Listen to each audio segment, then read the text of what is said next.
لقد كان في قصصهم عبرة لأولي الألباب.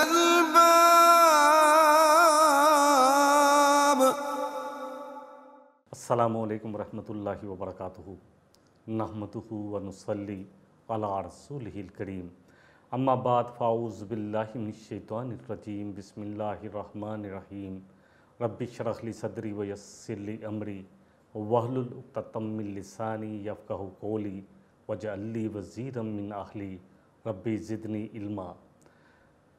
پروگرام ہمارا چل رہا ہے یوسف علیہ السلام پر، اور یوسف علیہ السلام کے بارے میں الحمدللہ ہم کافی تفصیل میں بات کر چکے ہیں. یہ غالباً 5واں پروگرام ہے اس سیریل پر. یوسف علیہ السلام کے اوپر ایک پوری سورہ مبارکہ ہے جس کا نام بھی سورہ یوسف ہے. آپ کا ذکر 2 مرتبہ اور آیا قرآن میں. ایک مرتبہ سورہ مومن میں جسے سورہ غافر بھی کہا جاتا ہے، اور ایک مرتبہ سورہ الانعام میں. جہاں تک ہم پہنچے تھے آخری جو ہماری ایپیسوڈ تھی کہ یوسف علیہ السلام کو عزیز مصر خرید لیتا ہے. آپ علیہ السلام مصر کے بازار میں بکتے ہیں. بھائی جو ہیں وہ ساتھ تو لے کے گئے تھے، لیکن انہوں نے پہلے سے پلاننگ کر رکھی تھی کہ آپ کو کسی کنویں میں ڈال دیں گے، اور اپنی پلاننگ کے مطابق انہوں نے ایسا ہی کیا. اور واپس آ کر یعقوب علیہ السلام جو کہ باپ تھے، جن کے یہ بیٹے تھے 10 ایک ماں سے اور 2 ایک ماں سے، بنیامین اور یوسف علیہ السلام دوسری ماں سے تھے. بہرحال یہ 10 کے 10 بچے، 10 کے 10 بیٹے جو تھے، انہوں نے پلاننگ کی، اور پلاننگ یہی کی کہ یوسف علیہ السلام کو کسی کنویں میں ڈال دیں گے تاکہ ہمارے باپ کی توجہ ہماری طرف ہو جائے. ان کو لگتا تھا کہ ہمارے باپ کی توجہ جو بٹی ہوئی ہے یہ ہماری طرف نہیں ہے، وہ یوسف علیہ السلام کی وجہ سے ہے.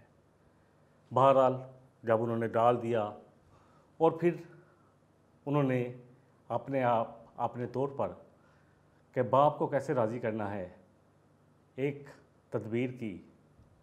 یوسف علیہ السلام کی قمیص لے آئے، ان سے قمیص اتروائی اور اس پر خون لگا کر لے آئے، جس کے بارے میں سورہ یوسف کی آیت نمبر 18 میں آتا ہے. وہ لے آئے قمیص پر جھوٹا خون لگا کر یعقوب علیہ السلام کے پاس.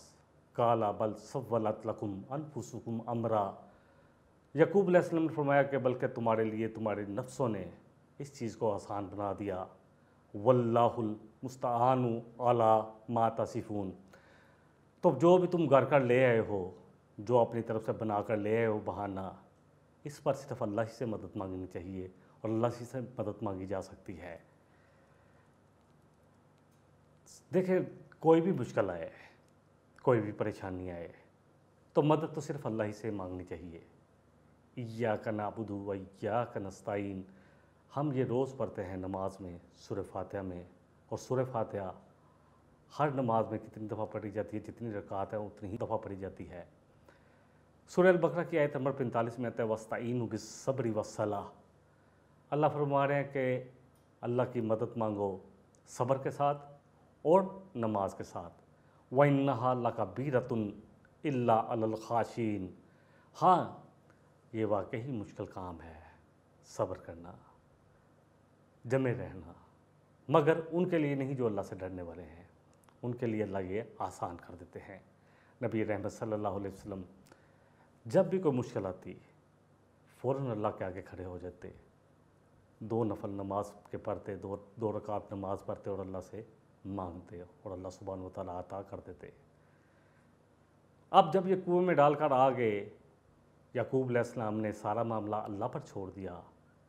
دیکھیں کیسے باپ ہیں، ان کو پتہ ہے کہ بیٹے کیا کر کے ہیں اور یہ جھوٹ بول رہے ہیں.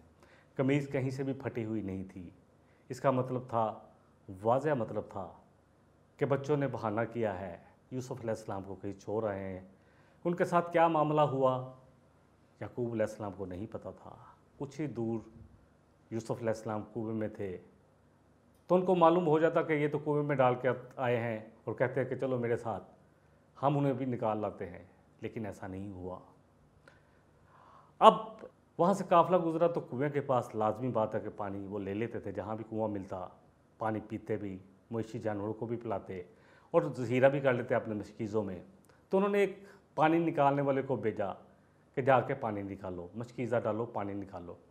یہ ڈول ڈالا جاتا تھا، بڑی بالٹی، تاکہ پانی اس کے ذریعے نکالا جائے۔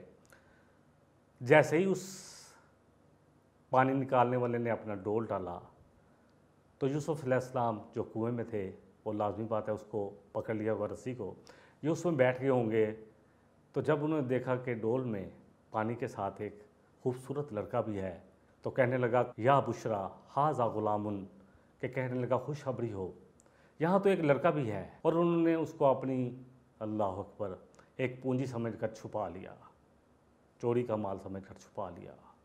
واللہ علیم بما یعملون، اور اللہ خوب علم رکھتا تھا، اللہ کو معلوم تھا کہ یہ کیا ہو رہا ہے۔ یہ سب کچھ اللہ کے علم میں تھا، کوئی چیز اللہ سے چھپی ہوئی نہیں ہے، نہ آسمانوں میں، نہ زمین میں، نہ زمین کی تہوں میں، نہ سمندر کے اندروں میں، کچھ بھی چھپا ہوا نہیں ہے۔ پھر انہوں نے کیا کیا؟ کہتے ہیں کہ بھائیوں نے، بھائی کیونکہ خیال رکھے ہوئے تھے، جو بڑا بھائی تھا یہودا، وہ کھانا بھی پہنچا رہا تھا۔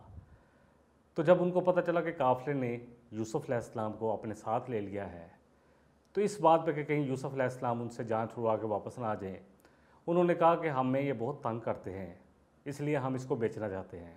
اور بڑے تھوڑے درہم میں، کہتے ہیں کہ 20 درہم میں ان کو بیچ دیا گیا، 20 درہموں میں۔ اسی کا ذکر آ رہا ہے اگلی آیت میں، اللہ فرما رہے ہیں وَشَرَوْهُ بِثَمَنٍ بَخْسٍ دَرَاهِمَ مَعْدُودَةٍ، پس انہوں نے بیچ دیا بہت چند درہموں کے عوض یوسف علیہ السلام کو۔ وَكَانُوا فِيهِ مِنَ الزَّاهِدِينَ، اور ان کو ان سے کوئی کام نہیں تھا، زاہدین ان کو ان کے کوئی سروکار ہی نہیں تھا، ان کو ان سے کوئی مطلب محبت یا دلچسپی نہیں تھی۔ اب یوسف علیہ السلام پہنچ گئے مصر میں، تقریباً 2000 سال قبل مسیح۔ مصر ایک بڑا متمدن شہر تھا، تمدن اور تہذیب کا گہوارہ سمجھا جاتا تھا، بہت ترقی یافتہ ہے۔ جیسے آج ہم امریکہ کو دیکھ لیں، نیو یارک کو دیکھ لیں، یا لندن، جن کو ہم سمجھتے ہیں کہ یہ لوگ پرانے شہر ہیں، بڑے ترقی یافتہ ہیں، یہاں تہذیب اور تمدن بہت زیادہ ہے، وہ بھی ہمارا اپنا خیال ہے۔ وہی تہذیب اور تمدن مصر میں بھی نظر آئے گا ہمیں، وہی بے باکیاں، وہی بے حیا معاشرہ، وہی مادر پدر آزاد معاشرہ ہمیں مصر میں بھی نظر آئے گا۔ یہاں کے حکمران، کیونکہ باہر سے ایک چرواہا بادشاہ آیا تھا، ہیکسوس اس کا نام تھا، وہ مصر کا بادشاہ تھا، اس نے آ کر قبطیوں پر اپنی حکومت قائم کی ہوئی تھی۔ جب یوسف علیہ السلام ایک غلام کی حیثیت سے مصر میں داخل ہوتے ہیں، اس وقت مصر کا دارالسلطنت، دارالخلافہ جو تھا، وہ رمیز تھا۔ کہا جاتا ہے کہ غالباً یہ جگہ وہی ہے جسے آج سان کی بستی کہا جاتا ہے۔ ان دنوں میں مصر کا حکمران ریان بن ولید تھا، جو بادشاہ تھا، جو چرواہا بادشاہ تھا، اس کا نام۔ اور اس ملک کا وزیر مالیات، جس کو تورات میں پوتیفار یا کتفیر کہا جاتا ہے، اور قرآن میں اس کو عزیز کہا گیا ہے، عزیز کا نام لیا گیا ہے، وہ تھا، وہ وزیر خزانہ تھا، وزیر مالیات تھا۔ جب یوسف علیہ السلام کی بولی لگ رہی تھی تو وہ بھی وہاں سے گزر رہا تھا، اس نے یوسف علیہ السلام کو خرید لیا، اور یہ دولت، اللہ اکبر، اللہ تعالیٰ نے عزیز مصر کے مقدم میں کر دی، خرید کر اپنے گھر لے آئے۔ اگلی آیت میں اسی کا ذکر آ رہا ہے۔ گھر آنے کے بعد اللہ فرما رہے ہیں، کہا انہوں نے، عزیز مصر نے گھر آ کر اپنی بیوی سے، اپنی زوج سے، جس نے خریدا تھا، اپنی بیوی سے آ کے کہا کہ اس کو بڑی عزت کے ساتھ رکھنا اور اس کو اچھا ٹھکانہ دینا، عسیٰ ان ینفعنا او نتخذہ ولدا، ہو سکتا ہے کہ ہم، یہ ہمارے لیے بڑا نفع مند ثابت ہو۔ آپ کی صورت اتنی منموہنی تھی، اتنی خوبصورت تھے آپ، اللہ اکبر، اور چہرے پر شرافت ٹپک رہی تھی، ایک نور تھا یوسف علیہ السلام کے چہرے پر۔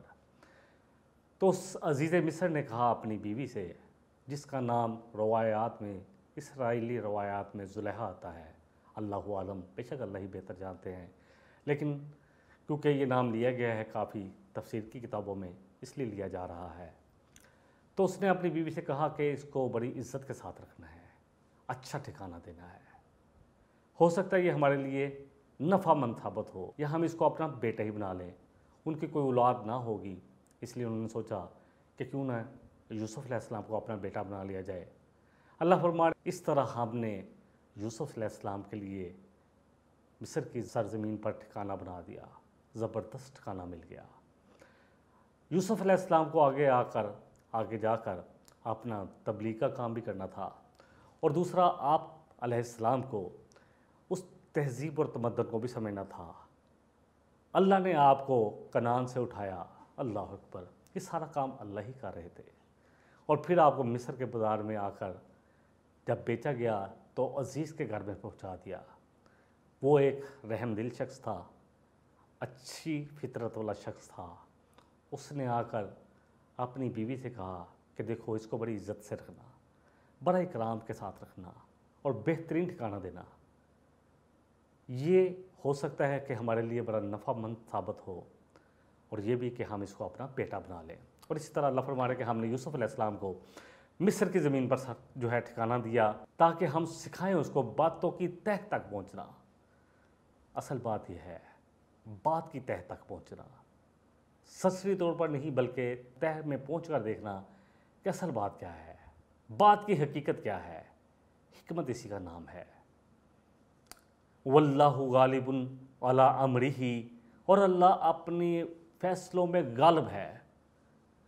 اللہ نے یہ فیصلہ کیا کہ مصر میں پہنچانا ہے یوسف علیہ السلام کو، اور اللہ نے کیسے پہنچایا؟ اللہ اپنے فیصلوں میں غالب ہے، زبردست ہے، کمال حکمت کا مالک ہے۔ وَلَكِنَّ أَكْثَرَ النَّاسِ لَا يَعْلَمُونَ، اللہ فرما رہے ہیں لیکن لوگوں کی اکثریت اس بات کو نہیں جانتی، نہیں سمجھتی۔ بہرحال یوسف علیہ السلام کو بڑا زبردست ٹھکانہ مل گیا۔ اب ایک کام جو ہوا وہ یہ ہوا کہ یوسف علیہ السلام کو ایک طرح اس گھر میں بیٹے کی حیثیت حاصل ہو گئی، لیکن لازم بات ہے منہ بولا رشتہ جس کے بارے میں ہم قرآن میں پڑھ چکے ہیں، جیسا کہ نبی صلی اللہ علیہ وسلم کے غلام تھے زید بن حارثہ۔ جب زید بن حارثہ کے چچا اور ان کے والد ان کو لینے آئے، انہوں نے چاہا کہ کچھ مال دے کر جتنا بھی منہ مانگا مال ہے لے جائیں، تو اس وقت نبی رحمت صلی اللہ علیہ وسلم نے کہا کہ اس سے پوچھ لو، اگر یہ جانا چاہتا ہے تو مجھے کوئی کچھ نہیں چاہیے، اس کو لے جاؤ۔ اس وقت زید بن حارثہ نے یہ فیصلہ کیا کہ وہ نبی رحمت صلی اللہ علیہ وسلم کی خدمت میں رہے گا۔ اس کے بعد آپ نے اعلان کیا کہ آج کے بعد یہ زید بن محمد ہے۔ لیکن سورہ احزاب میں اللہ سبحانہ وتعالیٰ نے فرمایا، آیت نمبر 4 ہے، وَمَا جَعَلَ أَدْعِيَاءَكُمْ أَبْنَاءَكُمْ، اللہ نے تمہارے منہ بولے بیٹوں کو تمہارا بیٹا نہیں بنایا، تمہارے حقیقی بیٹے بن نہیں سکتے۔ ذَلِكُمْ قَوْلُكُمْ بِأَفْوَاهِكُمْ، یہ تمہارے اپنے منہوں کی باتیں ہیں، حقیقی بیٹا بن ہی نہیں سکتا۔ لازمی بات ہے کہ جب یوسف علیہ السلام آئے اس گھر میں تو آپ کی عمر ٹین ایج تھے، بلکہ ٹین سے بھی کم، کچھ لوگ کہتے ہیں 7، 8، 9 سال تھی، تو 10 یا 11 سال۔ اس وقت اس عورت نے آپ کو ایک طرح بیٹے کے روپ میں ہی دیکھا، لیکن اب جب آپ علیہ السلام جوان ہو رہے تھے تو اس کے بعد کیا ہوا، اس کو ہم انشاءاللہ تعالیٰ آگے جا کے ڈسکس کریں گے۔ اللہ فرما رہے ہیں جیسے سورہ احزاب کی آیت میں، کیونکہ یہ منہ بولنے کی بات شروع ہوئی تو تھوڑا سا اس کو اور بھی واضح کر لیا جائے، ادعوہم لآبائہم، اللہ فرما رہے ہیں کہ ان کو ان کے باپوں سے پکارا جائے، ان کے ناموں سے پکارا جائے۔ زید بن محمد سے پھر دوبارہ ان کو زید بن حارثہ پکارا جانا شروع ہو گیا اس آیت مبارکہ کے آنے کے بعد۔ هو اقسط عند اللہ، اللہ کے نزدیک یہ زیادہ عدل والی بات ہے۔ اور اسی طرح سورہ مجادلہ میں پڑھ لیں، اللہ فرما رہے ہیں ان امہاتہم الا اللہ ولدناہم، کوئی منہ بولا بیٹے کو بیٹا کہنے سے کوئی اس کی ماں نہیں بن جاتی، یا کسی کو منہ بولی ماں کہنے سے ماں نہیں بن جاتی، ماں تو وہی ہے جس نے اس کو جنم دیا ہے۔ اللہ کرے ہم قرآن کی ان باتوں کو سمجھیں۔ بہرحال واللہ غالب علی امرہ، اللہ اپنے فیصلوں میں غالب ہے، ہر وقت غالب ہے۔ اللہ جو چاہتا ہے کر گزرتا ہے۔ وَلَكِنَّ أَكْثَرَ النَّاسِ لَا يَعْلَمُونَ، لیکن اکثر لوگ نہیں جانتے۔ سورہ بروج کی آیت نمبر 16 میں دیکھ لیں، فَعَالٌ لِمَا يُرِيدُ، وہ کر گزرتا ہے جو اللہ چاہتا ہے، اللہ کو کوئی نہیں روک سکتا۔ سورہ انبیاء کی آیت نمبر 23 میں دیکھ لیں، لا يُسْأَلُ عَمَّا يَفْعَلُ وَهُمْ يُسْأَلُونَ، اس سے کوئی نہیں پوچھ سکتا کہ وہ کیا کر رہا ہے، ہاں وہ سب سے پوچھ سکتا ہے، اللہ سب سے پوچھ سکتا ہے۔ وَلَا يُشْرِكُ فِي حُكْمِهِ أَحَدًا، سورہ کہف کی آیت نمبر 26 میں آتا ہے کہ وہ اپنے فیصلوں میں کسی کو بھی شریک نہیں کرتا۔ اللہ اپنے فیصلوں میں مختار ہے، جو چاہتا ہے کار گزرتا ہے، اور اللہ اپنے تمام فیصلوں کو کرنے والا ہے۔ انشاءاللہ تعالیٰ یہ قصہ چل رہا ہے، ایک چھوٹا سا وقفہ لیتے ہیں، اس کے بعد دوبارہ آپ کی خدمت میں حاضر ہوں گے۔ لقد كان في قصصهم عبرة لأولي الألباب۔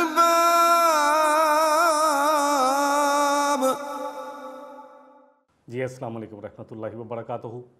وقفے سے پہلے جیسے کہ بات ہو رہی تھی کہ اللہ اپنے فیصلوں میں خوب غالب ہے، وہ مختار ہے، زبردست ہے، جو چاہتا ہے کر گزرتا ہے، نہ کوئی اس سے پوچھ سکتا ہے بلکہ وہ سب سے پوچھ سکتا ہے، اور وہ اپنے فیصلوں میں کسی کو بھی شریک نہیں کرتا۔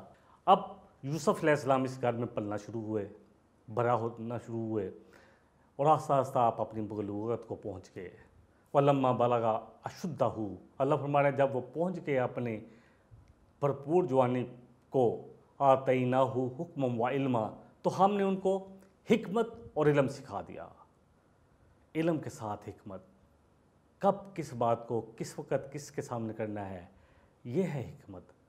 صرف علم آنے سے حکمت نہیں آتی، پھر انسان ہر جگہ بے مہار بولتا ہے۔ جب یہ علم اور حکمت اکٹھی ہو جاتی ہیں تب یہ فائدہ مند ہوتا ہے۔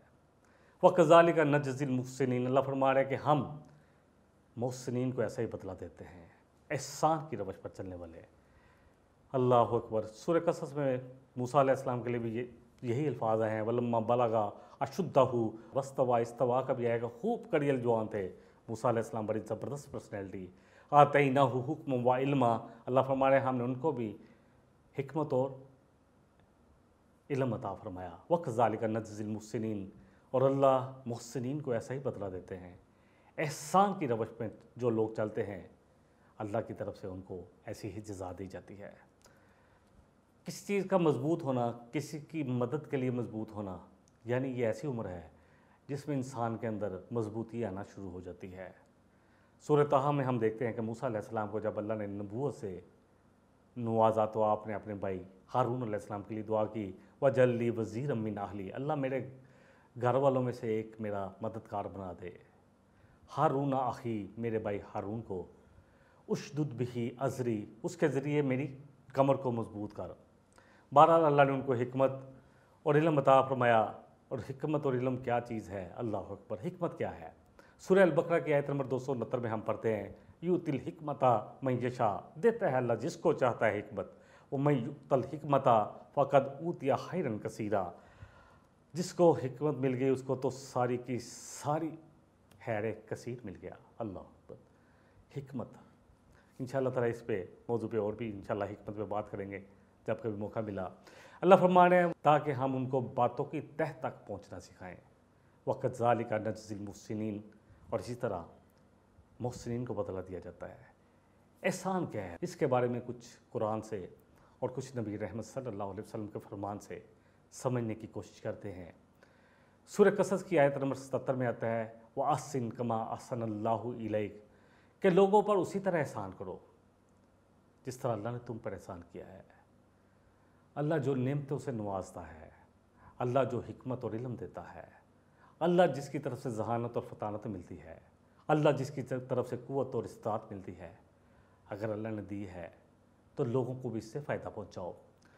سورہ البقرہ کی آیت نمبر 195 میں آتا ہے، وَأَحْسِنُوا إِنَّ اللَّهَ يُحِبُّ الْمُحْسِنِينَ، کہ لوگوں کے ساتھ بہترین حسن سلوک کرو۔ اللہ ایسے حسن سلوک کرنے والے محسنین سے محبت کرتا ہے، اللہ محبت کرتا ہے۔